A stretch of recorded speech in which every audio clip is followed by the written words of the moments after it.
Hello and welcome to Bubble Hearthing. I'm Bubble and you're fantastic. Today we're going to be talking about the blue cards for the new set Adventures in the Forgotten Realms. Let's get to it.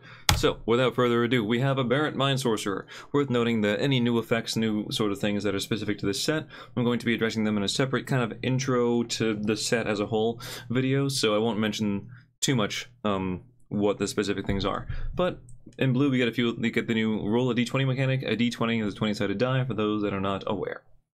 Cool. 5 mana, 3/4.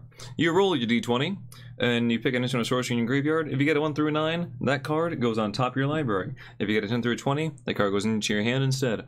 So in limited, this card is... let me say in standard, this card is useless. It's 0 out of 5. In limited, this card is okay, but be careful, because say you have a random, maybe just kind of simple, I don't know, card draw thing, or say you need removal, but you don't have any in the graveyard, and you play this card because maybe I can make it blocker. Well, you have to activate this effect. There's no option. It comes into the battlefield, it does it. And there's a chance that whatever you target might end up in your library, and therefore you lose your chance to draw whatever you needed, and instead you draw whatever you had there. You know what I mean? There's a possibility that it kind of screws you over. So for that reason, that's going to be like a 1 out of 5, maybe 1.5, because the body is okay. Maybe you get to recur a good spell, but it's definitely not very reliable, very good. Air Cult Elemental is a 6 mana 2/5 flyer. On ETB, return up to one other target creature to its owner's hand. Standard, garbage, get out of here. 6 mana is a lot. For a 2/5 is terrible. Similar sort of thing in limited, actually. The only thing this really does is almost guarantee you get one more turn, because you can bounce your opponent's biggest creature.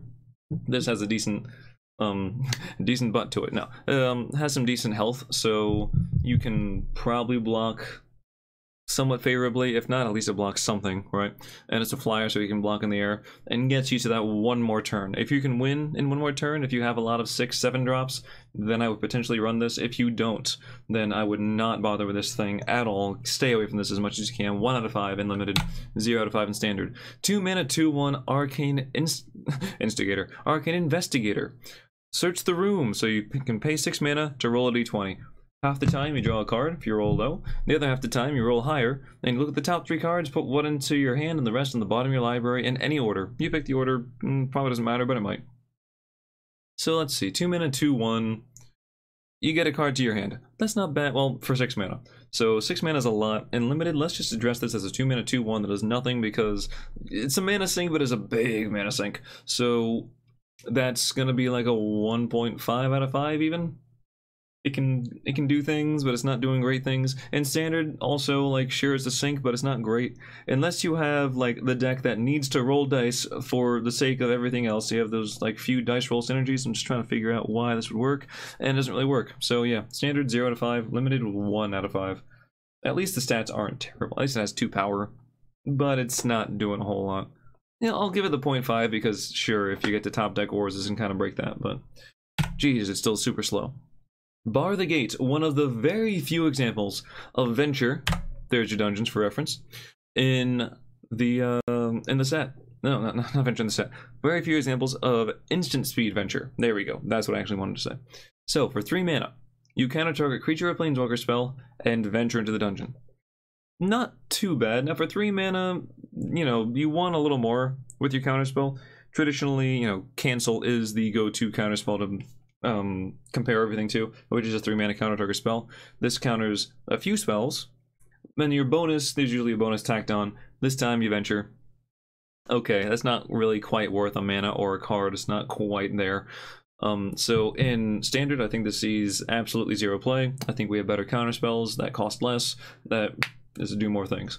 In limited, there's you're pretty reliably going to run into creatures and maybe not planeswalkers. Yeah, probably not planeswalkers. But you're reliably going to run into creatures. See, the issue is that in standard, you might not run into creatures at all. Okay, until they kill you. So, yeah. So, for that reason, I think that in limited, if you have a few other venture payoffs, like you could run one of these. I would never run more than one of these, but I think you just run one. Even if you don't have any more venturing stuff, venture synergy, I think it's okay. And, you know, if this is your only venture card, you get to choose to scry one, or both players lose a life, or you gain a life. Alright, probably pick the scry most times. Yeah, it's alright. It's not crazy though. Like 1 out of 5 in limited, but standard 0. Blue Dragon, 7 mana, 5/5 flyer. You better do something damn good. When it enters the battlefield, until your next turn, sorry, not your opponent's, until your next turn, target creature an opponent controls gets -3/-0. Up to one other one gets -2/-0, and up to one other one gets -1/-0. So you can't stack it all on one creature and give it -6/-0. It has to be up to 3 targets, and they have to be different, or you know, you just do the first. If your opponent only has one creature, it gets -3/-0, and that's it. The other 2 abilities don't happen. So unfortunate there. In standard, this is a 0 out of 5 easily, because for 7 mana you want a hell of a lot more than these creatures are weak and have a 5/5 flyer. You want I wipe your board and I punch you in the face. You want like Ugin, right? You know what I mean? Yeah, I know Ugin costs 8. Don't mess something like that. But like, you want some more significant effect. You can wipe the board a few different ways with 7 mana. Just saying. Okay, in limited, this is alright, because you almost certainly... Like, it's 7, right? So I'll give this like a 3.5 out of 5. It's a decent body. Certainly 5/5 flyer cannot be ignored. Will close out the game in a short amount of time. And this is until your next turn, so not only can you play this and probably attack, because your opponent's creatures just got, like, you know, debuffed a lot, but then they still get to swing back with weaker creatures. So it almost gets you a whole nother round of attacks with it. Like, it's pretty nice there. Yeah, 3.5 out of 5. It costs a lot, you gotta get 7 mana, but if you can get there, this can definitely be the card that wins the game. Charmed Sleep is a 3 mana enchantment aura. Enchanted creature, we've seen this plenty of times, that when it comes in and tap the creature, it doesn't untap, as long as it's enchanted with this thing. So, standard 0, limited, like 2, 2.5 even. Yeah, this is like your standard. If you're not running any removal, then this is a good go-to. This does not replace removal. There is some enchantment removal in the set, so your opponent can foreseeably remove the creature. Also keep in mind that a creature doesn't lose any abilities, so it could still, yeah, it can still roll the d20s and do all the nonsense with this. You know, he can still search the room, but he just can't attack or block, so... Yeah, good, but not great. But still good. Clever Conjurer is a 3 mana 2/3 with Mage Hand. Yeah, see, I perfected that. You just gotta stay in this kind of motion, right? And then eventually it'll just come to you naturally. So, let's see. You can tap this to untap. Target permanent not named Clever Conjurer. Activate only as a sorcery. This is actually kind of nice. I don't hate it at all. The stats aren't bad for the cost. Like, as it is, I'd call it like a 1.5, almost like a 2 out of 5. In fact, I'll give this whole thing about like a 2.5 out of 5 in limited. In standard, I don't think there's going to be much use for this. It's nice that you can untap just target permanent. So in that sense, you can actually untap a land with this. This can be a 3 mana dork, essentially. In blue, of all colors. We already have Midnight Clock, which is just pay 3 mana, get your artifact, you can tap the same turn, even for blue. So that's not exactly going to replace that, but you know what? I don't hate having more mana and having the ability to do more things, so yeah, kind of cool. I'm gonna go out on a limb and say, not the most dangerous limb, it's a pretty solid limb, but, and say probably a 2.5 out of 5 in standard. This might actually become broken in some older formats, just because untap whatever you want with this thing is pretty damn good. Only sorcery speed, feels bad, but I feel like it has potential there. In limited and standard though, it's not really gonna get busted, but it can be pretty cool, so yeah. Contact Other Plane is a 4 mana instant. You roll a d20. Half the time, you end up drawing 2 cards for the 1 through 9. If you get the 10 through 19, 45% of the time, you scry 2, then draw 2 cards, which is identical to Behold the Multiverse. Consider that. And if you get that nat 20 right on the nose there, or I guess on the eye, because, I mean, there it is, then you scry 3 and draw 3 cards, eventually going 6 cards deep. So in standard, we already have Behold the Multiverse. You can foretell that and play it for cheaper, or you can just play it for 4. So because of that, I think this card is not going to replace that by any means. Sure, that nat 20 is fantastic, but like, how often is that going to happen? It's going to happen 5% of the time. About 1 out of every 20 times. And, you know, I don't think that's going to be enough to take it away from the fact that Behold the Multiverse can cost like 2 mana if you put the 2 mana into it at a previous turn. No. In limited, this card's pretty damn good. Honestly, 4 mana, instant speed, draw 2 even if you get like the low roll here, is good. Is not bad. So because of that, I believe that I will call this a 3 out of 5. Having more cards, having that card advantage, and half the time you'll be able to scry some amount, either 2 or 3. That's quite nice if you're actually searching for something instead of just trying to have card advantage. Nice card. Certainly good limited card. No complaints there. Demilich. This card is one that involves explanation. Let's see here. Are we good there? Oh my goodness, we're not great. Okay. So for 4 mana, you get a 4/3, which is a little involved. Spell costs blue less to cast. Worth noting that there are 4 blue pips in the mana cost, but this does reduce blue. There's no generic mana that goes into this at all. Whenever this attacks, exile up to 1 target instant sorcery card from your graveyard, copy it, you may cast the copy, and you can cast this from your graveyard as well, by exiling 4 instant and or sorcery cards from your graveyard, in addition to paying its other costs. So, let's see, how do we work with this? Well, odds are this is going to fit its way quite neatly into a good old Is It aggro. We're calling it Is It Prowess for the most part, where you have Storming Entity and Sprite Dragon as well, or Sprout Dragon as it should be called, and you have a whole bunch of instant sorceries going around like Opt and Shock. Not really Infuriate, could try one up. I tried that for a while, didn't like it. But more notably, well, okay, sure, so you have all these things, you have a few good creatures, and you have a bunch of instant sorceries. You don't just have a few good creatures. You have Brazen Borrower.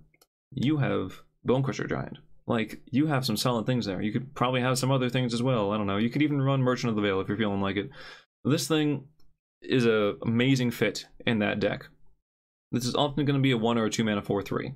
And when it attacks, you can just copy things from the graveyard. Awesome. And if it's in the graveyard, you can bring it back. I think this card is absolutely crazy. Standard, 5 out of 5. Amazing. You don't even have to run blue, technically. If you just want to run out all your red spells and this thing costs 0, this thing is going to cost 0 at some point. Although it's probably going to be an instant deck. If you would like to run this in limited, it's still super good for the cost. Like 4 mana 4/3 is not bad at all. And you can oftentimes play an instant or sorcery and have the 3 mana left up to cast this at a reduced rate. It's great. And the second ability still works. You might not be able to get it back in the graveyard, but honestly, it's pretty good. Just make sure, please God, don't be splashing blue for this. You need to have blue as a solid color in your deck. If not the primary one, then as a secondary one, because you're still going to have to likely pay at least 3 blue into it. And if you don't have those 3 blue, then you might be out of luck, as we say. Let's see. Oh my goodness. So this sorry. Oh, the things I do for love. Alright, 3 mana, 3/2 Displacer Beast. Enters the battlefield, venture into the dungeon, and you can use displacement for 4 mana, bounce it back to your hand, or its owner's hand rather, so, you know, it might not be yours to begin with. Yeah, that's okay. I mean, I guess it's ETB, you get a reasonable body. In standard, this card is useless. You're almost never going to use that other ability.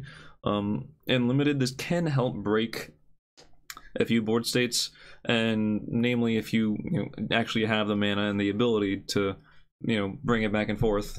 Geez, 7 mana every turn to do that, and not lose out on the tempo like at all, and not lose too much value, then you can get some good value out of this thing. So for that sense, I'm gonna say probably 2 out of 5, even like 2.5-ish, but only if you have other venture cards in your deck. Otherwise, it's okay, 2 out of 5. You can still just run it on its own, ignore the venture for the most part, and just be able to protect it from removal occasionally.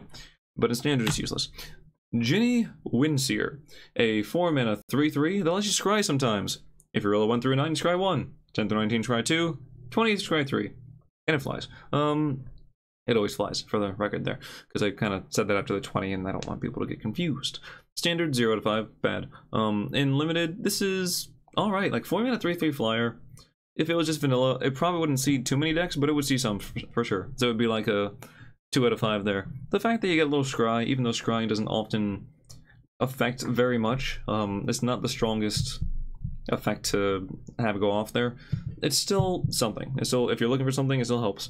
And you can just, either put lands to the top or the bottom. Anywho, before I go off on what scry does, it's okay. So I would say 2.5 out of 5 there. If you have some more flying synergy or something, if you really want that to work, then 3 out of 5. If you're just running blue, then I would probably run this deck. If you're running more than one, run this deck, then I would probably run the card.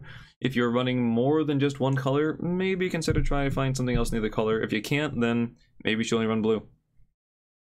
Okay. Dragon Turtle, Dragon Turtle, Dragon Turtle, Dragon Turtle, Dragon Turtle.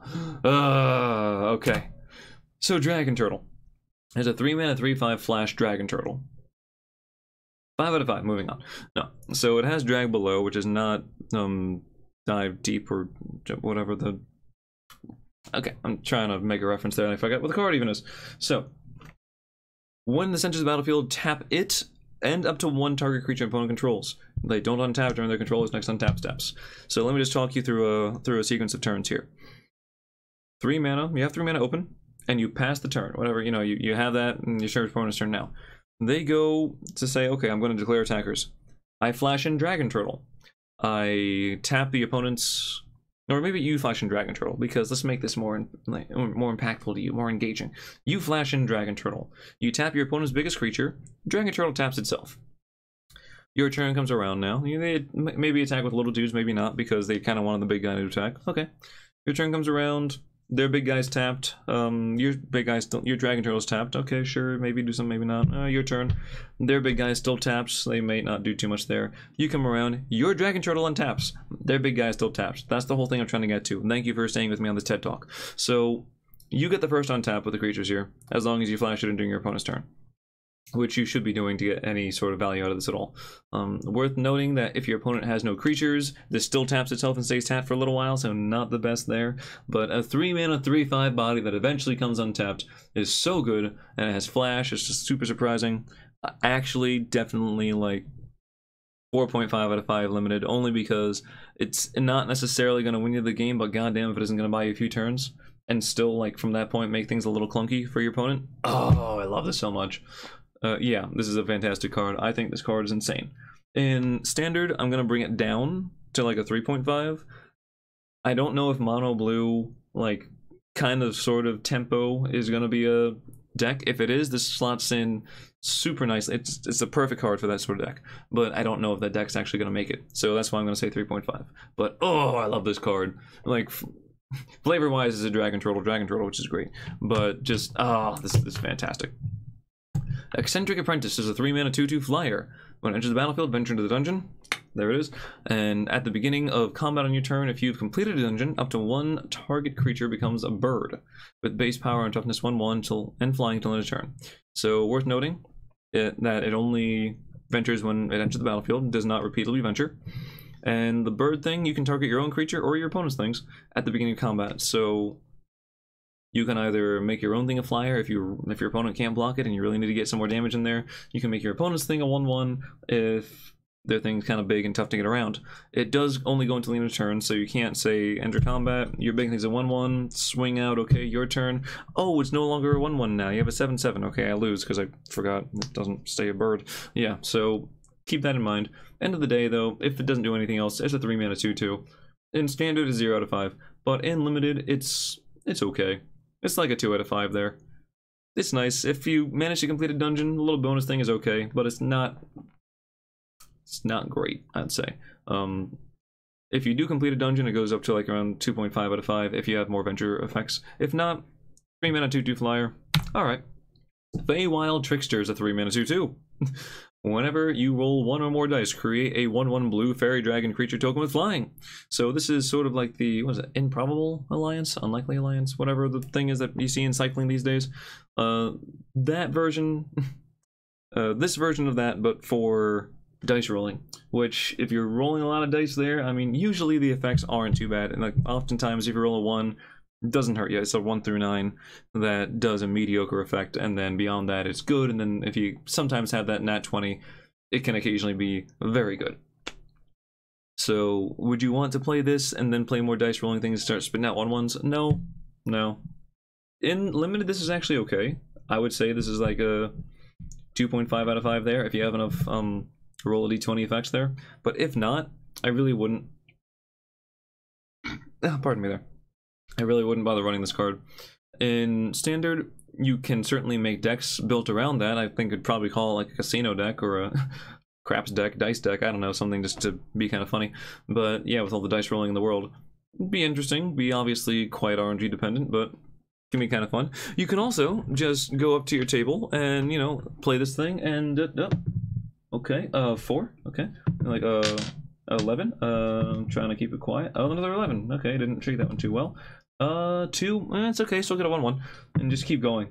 And everyone's like, what are you doing? Oh, I'm making counters. It's like, but you don't have any effects to roll a die. It doesn't say I have to have an effect, I just want to roll a die. I roll dice for fun in my world. Yeah, don't do that, except for maybe one time as a joke, and then proceed to not have a great time. Okay, fly. So you have a 1-mana enchantment, train a creature has flying. Okay, also whenever it deals damage you can venture. That's kind of nice. It's not great, but it's, you know what, it's not too bad. I like that it's at least gave it fly baseline, even if you're venturing that doesn't really do too much. So fly plus an effect I believe is actually, flying plus an effect I believe is actually worth like 1 mana. I'll say that much.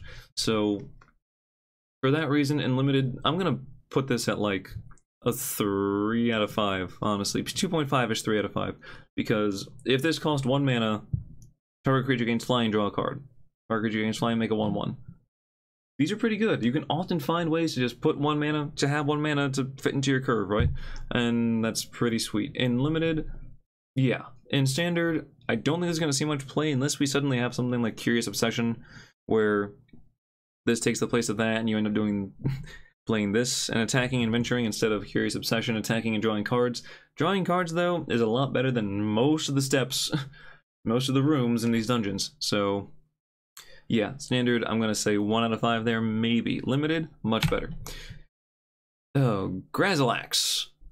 Illithid Scholar, 3 mana, 3/2. Whenever a creature you control becomes blocked, you may return it to its owner's hand, and whenever one or more creatures you control deal combat damage to a player, draw a card. And you might think, hey, Toski, but for 3 mana. And I'd say yes, but only 1 card each turn. And that kind of sucks, or 1 card, you know. Whereas Toski, if you attack with 5 creatures, they all get through, you draw 5 cards. This thing, you attack with 5 creatures, at least one of them gets through, but you only draw 1 card regardless of how many get through. So, not great there, but you know what? 3 mana, 3/2 is not even all that bad. And let's see, if it gets blocked, you can bounce it, so you can protect your own creatures if they're going to be blocked a little, like, in a sort of a funny way, but in a way you don't feel comfortable with. But do you really want to bounce creatures to your hand? Not exactly, not so much, especially if you're running an aggressive blue deck. Maybe this is where you actually put in the Dragon Turtle. You probably don't have too many enter the battlefield effects because you just want, you know, it usually comes at a trade-off of stats. You want the stats if you're going to be aggressive and trying to trigger this thing. So in limited, this is actually cool. I'd put this like a 3 out of 5 because you can quite often draw a card with it and protect your creatures. In standard, I'm going to bring it down to a 2. I think this might actually see play. I don't want to discount this too much, but I don't want to talk it up too much. Toski's cool. Not replacing Toski. This belongs in its own deck. Maybe alongside Toski, but not as a replacement. Guild Thief is a 2 mana 1/1. Orc Rogue. Yeah. Figure that one out. Whenever it deals combat damage or someone enters the room to a player, put a +1/+1 counter on it, and you can pay 4. Can't be blocked this turn. So, hello. In standard, this card's useless. It's just, sure, it can grow itself, but it's going to take too long. It's very, very slow. In limited, this card's actually okay. Worth noting, you obviously don't have to pay the 4 mana to make it unblockable. You can just attack, and if it gets through, that's cool, but there's no guarantees here. But it can certainly be a decent card to break stalemates later on. Play it later in the game. Okay, sure, pay 4, attack, deal 1, pay 4, attack next turn, deal 2. Keep going, deal 3, deal 4. That adds up very, very quickly. So because of that, like 2.5 out of 5 in limited, 0 out of 5 standard. What is this? Imrith. 5 mana 5/5 flying dragon. Let's see. Desert Doom, I should mention that as well. It has ward 4 as long as it's untapped, and when it deals combat damage to a player, you draw a card. Then if you have fewer than 3 cards in hand, draw cards equal to the difference. So, let's see here. In limited, I think this card's actually straight up like 4.55 out of 5. This can definitely win you games. The fact that you just largely cannot be removed the turn it comes down because it'll be untapped, and it's only vulnerable when it's attacking. Pretty nice there. Of course, it does make itself, it actually has to, okay. Once it connects to your opponent, or once it's tapped, your opponent has a very narrow window to respond to it before you get some value off of it with the second ability. That's what I'm trying to say. Which means at least it should replace itself, if not draw you more cards. This card's pretty damn good.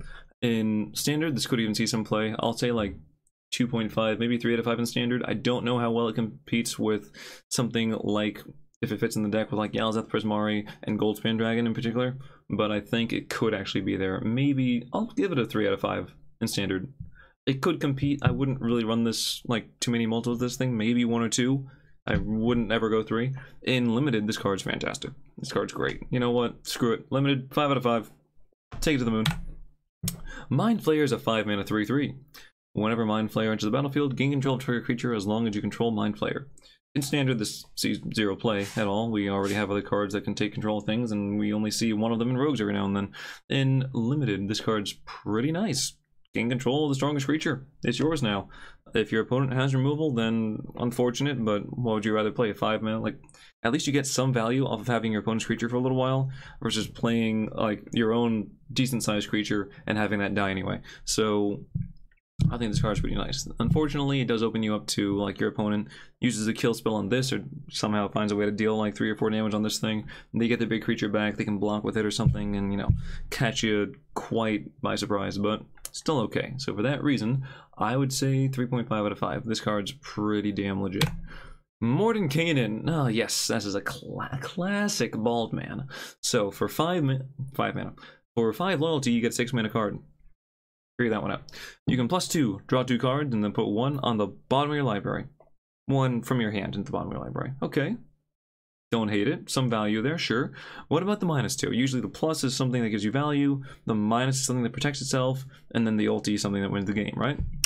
-2, you make a dog illusion token with power and toughness, with the effect where the power and toughness are equal to twice the number of cards in your hand. That will vary, you know, as you draw cards and play cards. It'll change dynamically. So you make a single blocker, which hopefully, if you're playing control deck where you might have a decent number of cards in your hand, and you should have a decent control of the board up to playing this thing, where your opponent may only have 1 or 2 creatures, hopefully that'll get you through the turn with this guy intact. Otherwise, not so great. But even if you can't protect this guy, you make a pretty damn good token, not gonna lie. You can often have 4 or 5 cards. This is an 8/8 or a 10/10. Like, that's not something your opponent can ignore. Keeping in mind, though, that if this is like a best of 1 sort of thing, and your opponent has removal, as most best of 1 decks do, removal for creatures in particular, this might be the only thing that makes a creature in your deck. So your opponent is going to be chock full of dead removal cards in hand, and then you play this in -2 to protect your dude, suddenly they have the answer right away. Why? Because they had it the whole time, they just couldn't play it until now. So don't be too surprised if the -2 doesn't do too much and you just want a +2 and try to go for it. The -10 now. Exchange your hand and library, then shuffle. You get an emblem with you have no maximum hand size.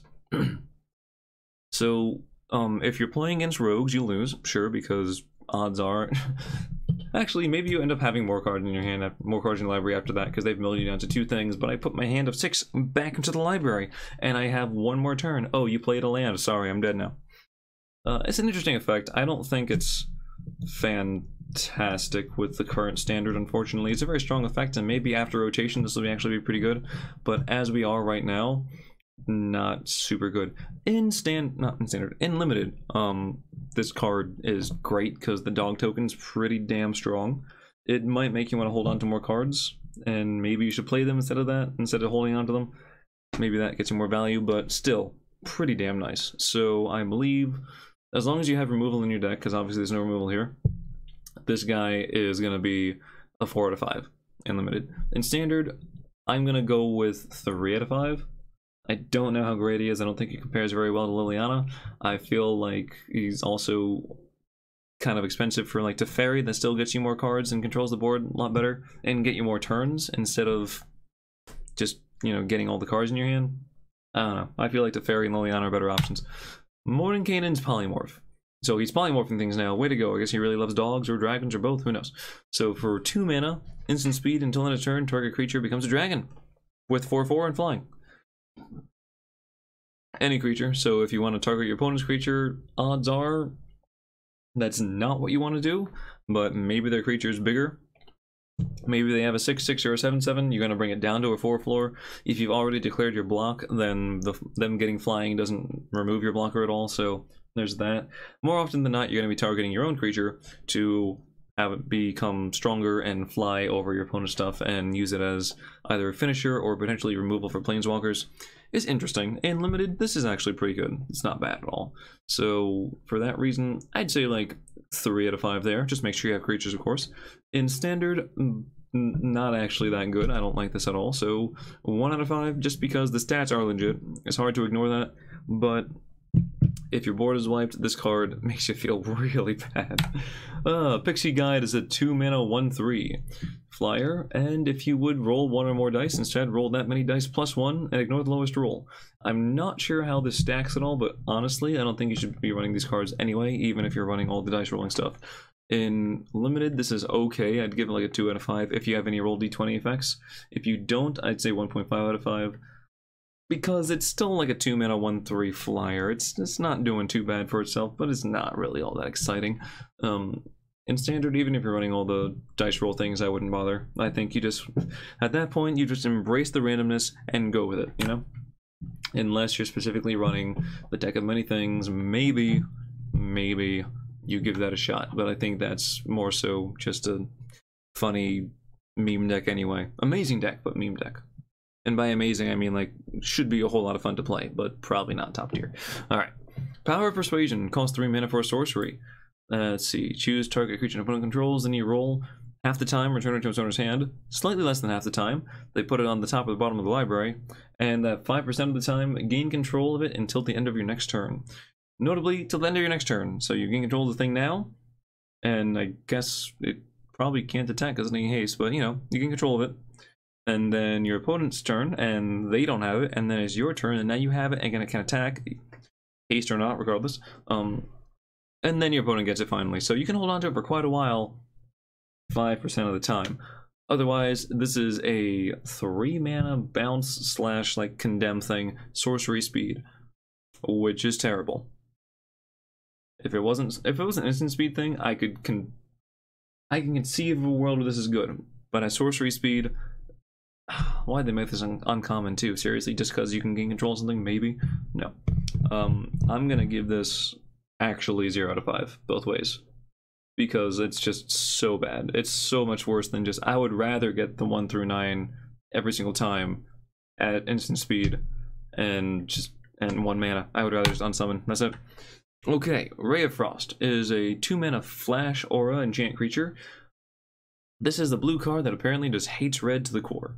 So, if the creature you're targeting is not red, then it doesn't untap during its controller's untap step. Notably, it also doesn't tap the creature if it's not red. So, if you use it in response to an attack, you still get attacked, or if they didn't attack yet, then they can still keep their creature, you know, in the vertical orientation, and, you know, block with it in the future, get 1 attack with it, or just block forever. And they can still use abilities. If the creature is red, however, it becomes tapped, and it loses all those abilities there. So great super pacifism against red creatures. If they aren't red creatures, it's still okay, but it's not great. Standard, 0 to 5, I would not see this see play any day of the week. But in limited, sideboard card, for sure. Even in limited, you don't have to sideboard it. Like, if your opponent's not playing red, it's like a 1.5, 2-ish out of 5. You still do take the hit, likely, but at least it can't continue to hit you. Maybe you can chump block for the one thing, and then afterwards you're okay. If your opponent's playing red, though, this goes up to like a 3, because pacifism's like super good, even like 4, honestly. Like, not even a problem with that. Rime Shield Frost Giant is a 5 mana 4/5 with Ward 3. Plain, simple, gets to the point, I guess. 0 to 5 in standard, and pretty decent, like 3 out of 5 limited. I like it. Not crazy, but I like it. Okay. Cyan of Stygia, 3 mana, 3 mana 2/1 with Flash. Upon entering the battlefield, choose target creature and opponent controls. Half the time, actually, 100% of the time it gets tapped. Half the time it doesn't untap till a little bit later. So, as a sort of neat little trick there, little flashy dude, it's okay. Standard, nope. And limited, it is alright, I'd say 2 out of 5 there. This coming in and tapping something is alright, but for the 2/1 body, it's really kind of boring there. It could make it a 3 mana 2/2, and it'd actually be okay. But yeah, it's not really doing much, and half the time you keep the thing tapped for a little longer. Nice, but if you're playing this early on, it might not be too much. If you have a super aggressive deck, sure, it goes up in value. If not, kind of goes down. Alright, Secret Door, a 1 mana 0/4 defender. It's kind of boring. For 5 mana, though, you can venture the dungeon. That's sorcery speed. Okay.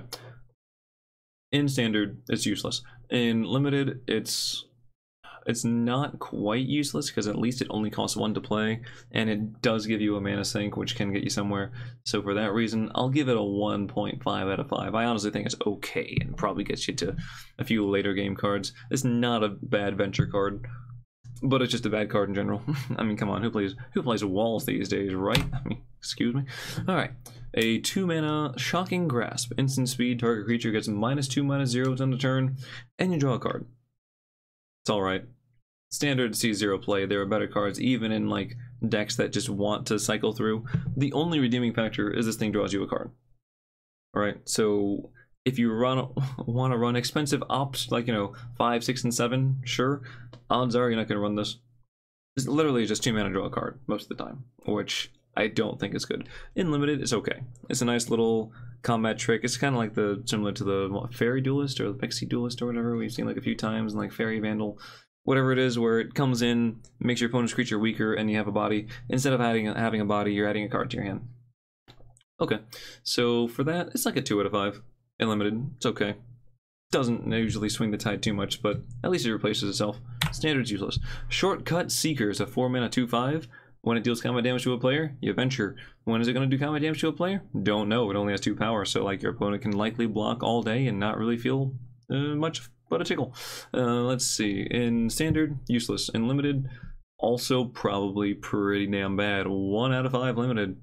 Yes, I think it's very similar to this thing in power level. It's not very good. Silver Raven is a 1-mana 1/1 artifact creature bird. Flyer. Enters the battlefield, scry 1. I mean, it's better than some other things. It's not a horrible way to spend your 1 mana, but it's not fantastic there. I don't love it. So, standard, useless, limited, 1.5. Soul Knife Spy is a 3-mana 3/2. Whenever it deals combat damage to a player, draw a card. I would much rather have this thing than having this thing. Just saying, venturing to the dungeon is a lot weaker on average than drawing a card. And with 3 power, at least your opponent might want to, like, you might trade with something when it gets blocked, or your opponent might let it through because maybe they want to keep the creature alive, versus just the other one's so bad. So, standard, useless, and limited, this is decent. I would say 2 out of 5 limited. It's okay. Maybe 2.5, but probably not. Alright, split the party. Just don't do it. Just don't do it. You see this card? Just don't play it. Just don't play it. 5 mana, choose target player, return half the creatures they control to their owner's hand, rounded up. Worth noting, this is targeting a player, therefore get your own hexproof and ward on creatures. This is also, you're playing this thing, you get to choose which creatures go back to their hand, not the opponent. So that's nice. It's cool, but for 5 mana in standard you could do a whole lot better. And in limited, I mean, your opponent needs a bigger board in order for it to be valuable. If they're playing the fairy thing where you start spitting out a whole bunch of 1/1 tokens, then yeah, you can bounce. I mean, obviously you bounce tokens that you get destroyed. If you bounce bigger creatures, that's kind of cool. You might have more things to get rid of, but honestly, just not very good. I'll say 2 out of 5 in limited. It might be okay because, you know, those sort of bounce effects do get a lot more value in the limited format, but in standard, it's terrible. Sudden Insight is a 6-mana instant speed, draw a card. For each different mana value among non-land cards in your graveyard. For 6 mana, can't we just draw 4? Can't we just do that?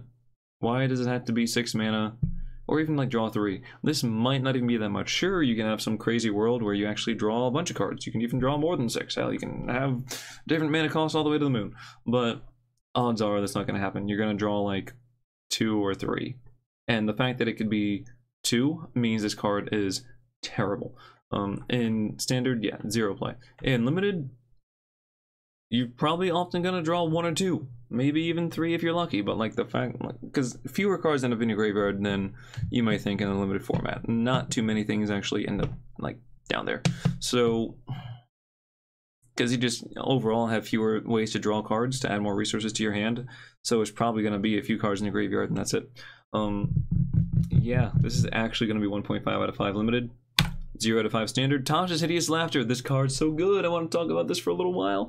3-mana sorcery. Each opponent exiles cards from the top of the library until the player has exiled cards with a total mana value 20 or more. Yes, lands have 0 mana value. They will go to the graveyard, or they will be exiled. Big thing to note here. Exiles, not to the graveyard, straight to the exile. Fantastic. Also, Also the landing, like I just said. And what else there? Well, this might hit a few more cards than you think. Oftentimes when you think about these kind of things, like, well, but they're playing the Great Henge, so that's like 9 mana. That's almost half this damn thing. Let's see what else. They could run some dragons, you know, this could just peter out after hitting like, you know, 4 or 5 cards. Okay. So you either get rid of some of your opponent's best cards, or, you know, quite often you'll run into a bunch of little guys, then hit, you know, a big card, a few more little guys, one more big card. This isn't just blind, like, milling, exactly. This is actually somewhat calculated, I believe. And for that reason, I think this card is great. I don't think it'll see much play. This might be a one-of in, like, outside of a mill deck. But in a mill deck, this is a 4-of almost every day. You want to play this card. You draw this card, you are happy, and you are giddy. You mill your opponent's entire library in one turn, and you're look at that dragon. That's you, because you're having so much fun. That sorcerer, that's your opponent, and they're like, oh, but it's not actually how the spell works. I know. Just go ahead, be the happy one in this scenario, because you deserve it. In limited, I actually would run this card. Absolutely, I would run probably as many copies of this as I could, because the library is smaller, and overall the mana curve's still probably going to be pretty low. Yeah, I would actually call this a 5 out of 5 limited. What? Did he just say 5? Yeah. And this card's insane. In standard, I'm going to put this at 3.5, maybe 4. I want 4 copies. I want to run 4 copies, and I don't often run mill decks at all, but I want to now. Well done, Wizards. You got me. The Black Staff of Waterdeep is a 1-mana legendary artifact. You may choose not to untap it if you don't want to, or you can pay 2 and tap it. Another target non-token artifact creature you control becomes a 4/4 artifact creature as long as it is tapped at sorcery speed. So, Ensoul Artifact is a card that actually sees play in older formats, largely because the artifact mana rocks, the Moxen and Black Lotus, you know, can come down turn 1, and you can have a target immediately and make your thing and have a 4/4 or 5/5, I forget what the stats are for Ensoul Artifact, on turn 1, which is insane, which is very, very strong. This is not exactly turn 1, but or even turn 2, but turn 3? The similar sort of effect, neutered down a lot for the standard format, for newer sets now, is still quite a strong effect, I believe. And the fact that it can target non-token artifacts is fine. It's still any artifact you can target. This equipment, now it's a 4/4, and you can equip other equipments to it. It's kind of funny. You can just target this other thing lingering around, just hanging out there doing nothing. I don't know, mana rock, sure.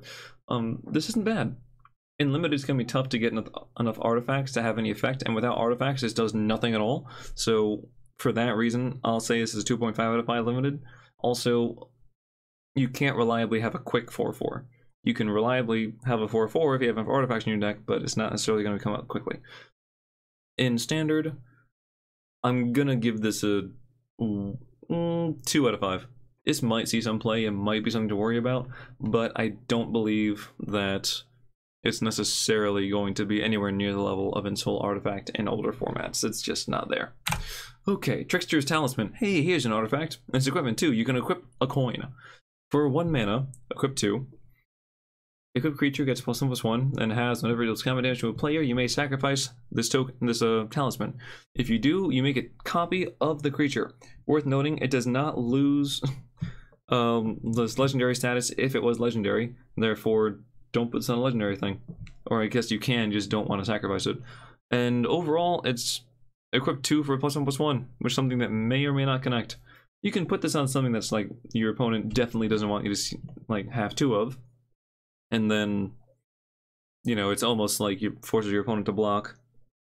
It's kind of like a dream scenario, though. It's not exactly... That is not the worst case scenario. That is like the second best case scenario. So in that case, in limited, this card is not very good unless you have a whole bunch of flyers. If you have a whole bunch of flyers, it's not too expensive to play it and equip it. I could see you playing a flyer like a previous turn, and then just doing this whole thing, 3 mana, play it, equip it, put on my angel, sack it, and I have 2 angels now. That's pretty good.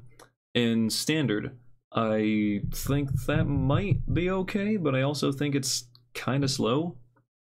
In blue, though, this could find its way into that blue tempo deck I kind of been talking about every now and then. So, because of that, I would say 2.5 out of 5, maybe 3 if you have enough flyers in limited. And I would give this a 2 out of 5 in standard. There is potential. I see it, and I'm kind of counting on that for this review. Also counting on my hair not going out sideways a million times, but hey, what are you gonna do? True Polymorph, cost 6. Instant speed, target artifact or creature becomes a copy of another target artifact or creature.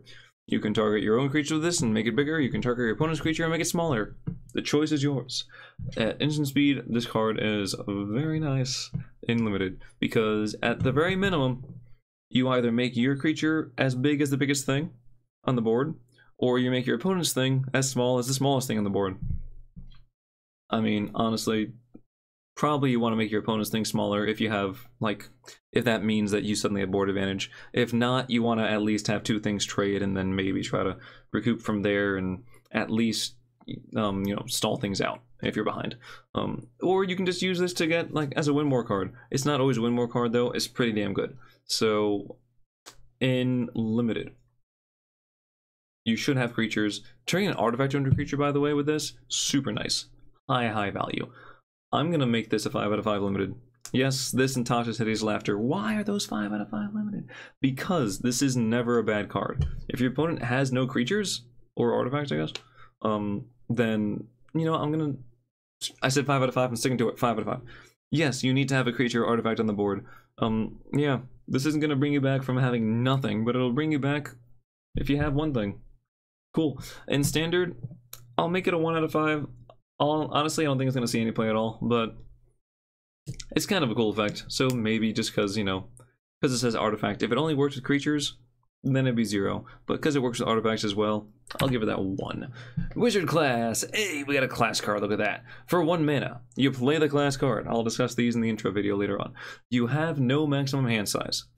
So 1 mana, do nothing. Okay, gotcha. For 3 mana, you can draw 2 cards when you level up to level 2. Okay. Sure, I don't really want to pay for a delayed divination, but okay. And then for that final level 3, 5 mana, whenever you draw a card, put a +1/+1 counter on target creature you control. You're putting a lot of mana into this thing to draw a couple cards and then have that effect. I understand why that's level 3, I just feel like, sure. I mean, 1 mana do nothing is tough, but at the same time it only costs 1, so you're not really hurting too much. You can easily weave that into a turn here or there. The 3 mana is okay. Honestly, in limited, this is actually like a 3 out of 5, 3.5 out of 5. Just because even though the 1 doesn't do much, it does something. At least, you know, you can put it down nearly for free. And whenever something costs 1 or 0 in particular, keep an eye on it. Okay, that's just my go-to thing there. Cheap things do amazing things. Let's see. And beyond that, card draw, and then you just reliably continue to buff your creatures every turn to draw a card, right? If you have more card draw, that's just bonus. Fantastic there. In standard, that last ability is much too slow. The second ability even is much too slow. Therefore I don't like this card. Yeah, I'm gonna go ahead. Yeah, I could see value in this, but I can also see this being 0 out of 5, which is where I'm putting it. Wizard Spellbook is a 7 mana artifact. You can tap this to exile an artifact. No. Tap this to exile target instant sorcery from a graveyard, not just yours, either one. And you roll a d20 and do this at sorcery speed. Half the time. You copy the card, you can cast the copy. Okay. At least you tap this for free, but you have to pay 7 to put it on the board at all, so you're probably doing this the next turn. Doesn't exactly save you, we'll see. The less than half the time. 10 through 19, you copy it, you may cast the copy of paying 1 rather than paying its mana cost. That is very significant. However, if you do this during the same turn you play it, that's still 8 mana you have to put into it, which is a lot. Often you have a hard time getting from 7 to 8 mana. That's like a whole turn cycle. So I don't know where I'm exactly going with that, but if you play this on turn 7, yeah, you're just gonna, yeah. Okay. Ignore that line of thinking, it's weird, but still, I don't like that second ability too much. You're not often going to be able to play Wizard Spellbook and tap it and get that other, and play the spell at the same turn, is what I'm trying to say there. If you get that 20 though, copy each card exiled with Wizard Spellbook. You may cast any number of copies without paying their mana costs. Keeping in mind that that 20 comes up 1 out of 20 times. Who knew? So, and that equates to 5%. So I could see just tapping this every chance you get, and the chance that you hit that that big 20, you don't have to pay cost for anything, and you play a bunch of spells, and you just want to fill the pool up. I get that. But for 7 mana, I don't want to get something that pays off 5 turns from now. I don't get something that pays off right now, and that's not always going to be the case. Hell, half the time you just copy a card and you can cast it. It's okay. Even in standard, I'll give this like a 2 out of 5. But this has like remnants of what was like the magic mirror, the enchanted mirror from Eldraine, where a big thing that could draw you a bunch of cards didn't really do anything. And even like the Cauldron saw 0 play. Not the Cauldron familiar. That card's banned, but the Cauldron itself of Eternity didn't really go anywhere. In limited, I would give this a 3. It's going to be very difficult to get up to that mana, that amount of mana, but if you have that, yeah, this could definitely turn the tides quite easily. You just have to survive the turn you play it, and then hopefully afterwards you're okay. As long as you have some removal, some sort of control things in the graveyard, then you'll be alright. You Come to a River. As a 2-mana instant, you either return target non-land permanent to its owner's hand, or target creature gets +1/+0 and can't be blocked this turn. Well, I mean, 2 mana bounce a thing. It's nice that it's non-land permanent and not just creature. Sure. In limited, this is not too shabby. In fact, it can easily win you the game. So for that reason, 3.5 out of 5. This is actually pretty damn nice. Either bounce your opponent's thing, save you a turn there, or just swing in for the kill with your biggest creature. In standard, this is bad. I would say useless. I would say 0 out of 5. But unlimited, yeah, 3.5 out of 5 there. You Find the Villain's Lair is a 3-mana thing we got to talk about. Either counter target spell or draw 2, discard 2. There's some debate as to whether or not this card is good or just terrible or actually insane. I am of the camp that this card is trash. So here's why. If you pay 3 mana to counter a spell, that's cancel, that's bad. We have better cards. Let me just say that now that in limited this card is actually fine. I'll put this at 2.5 out of 5. I see nothing wrong with this card. In standard though, when you're trying to compete at the highest level or at whatever level I'm at right now, I got to mythic, don't mess with me. But you oftentimes do not want to lose your counterspell to draw cards. And you also have to discard cards. If the deck you're playing this in does not have any value from discarding, this card is beyond terrible. And I just feel really bad like playing this. Say your opponent has 3 mana left over. I would rather not run any of these cards and run Saw It Coming and Behold the Multiverse instead of just running 4 of this or something. It's just so nasty. But what if you just run Saw It Coming and this instead of Behold the Multiverse? No.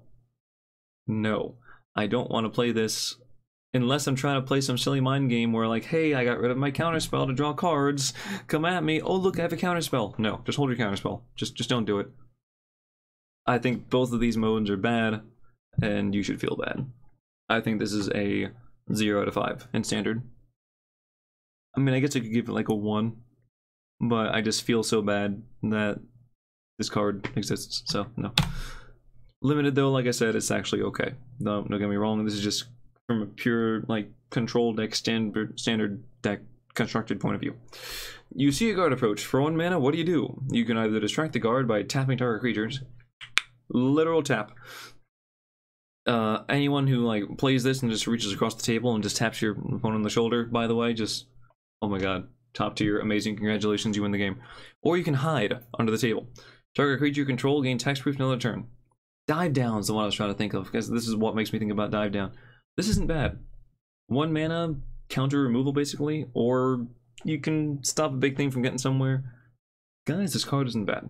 This could make its way into the mono blue tempo thing I've been talking about before as a protection spell, because it only costs 1. Never underestimate a 1 mana card, and I think this card's actually okay.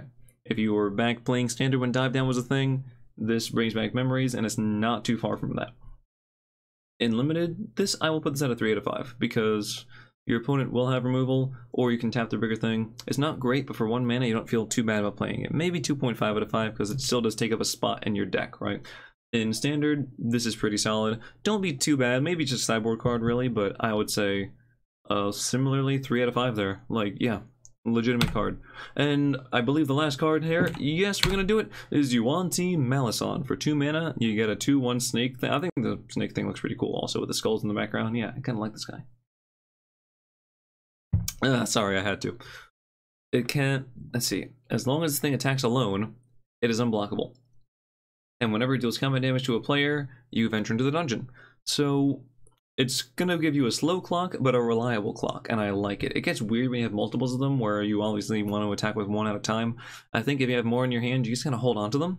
If you think your opponent, I don't know, if you get that intuition that your opponent's going to remove it, then perhaps, you know, put the other one on the board. Odds are, you go to swing with this thing, your opponent plays a killed spell, and if you have a second one, then you play it like main phase 2. Or your post-combat main phase.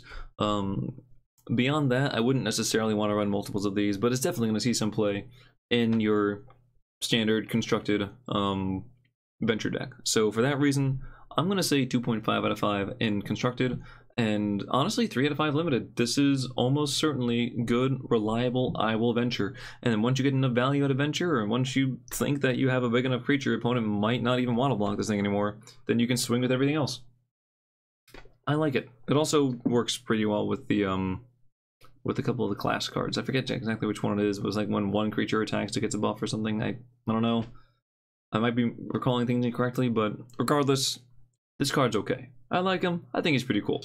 And that will bring us to the end of the review. Thank you so much for tuning in. Got this in under an hour. Score. If you like what you see, feel free to check below. There's a link to my Twitch, and I'll put up some of the videos and things. Until then, though, good night or good morning, depending on where you are in the world. But as always, good luck.